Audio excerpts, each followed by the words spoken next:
Balik eskwela na po sa mga pampublikong paaralan ng mga estudyante at yan ay matapos ang mahabang bakasyon para sa Pasko at Bagong Taon. Pero sa libu-libong estudyante ng Payatas Sea Elementary School sa Luzon ng Quezon, mahigit 20 lang ang pumasok kanina. Nakatutok si Mark Salazar. Konti lang tayo, the show must go on, sabi nga nila. Ituturo pa rin natin kung ano yung subject na dapat nating tatalakayin ngayong araw to, which is all about... Itinuloy pa rin ni Ma'am Teresa Abias ang English lesson niya kahit 10 lang sa 40 estudyante niyang pumasok kanina. Protocol sa amin na kay konti o marami yung bata, kailangan pa rin po namin magturo. Pero yung iba na hindi nakapasok, may iwan ng lesson. Magkakaroon po ng reteach na tinatawag.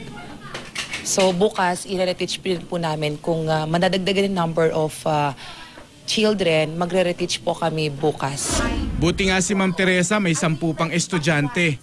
Ang maraming classroom, wala talagang nag-back to school. Ang ilang guro na may iilan rin lang estudyante, naglinis na lang ng classroom kesa mag-aksaya ng laway sa leksyong iilan lang ang makakarinig.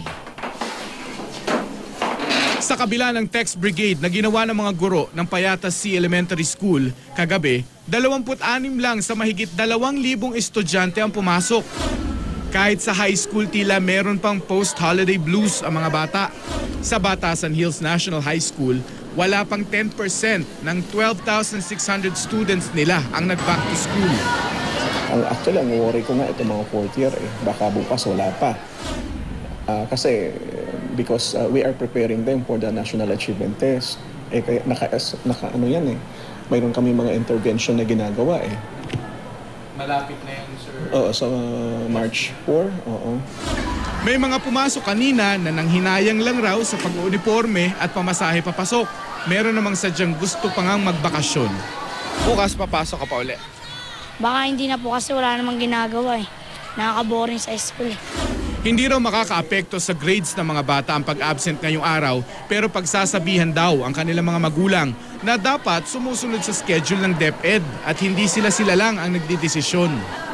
Mark Salazar, Nakatutok, 24 Oras.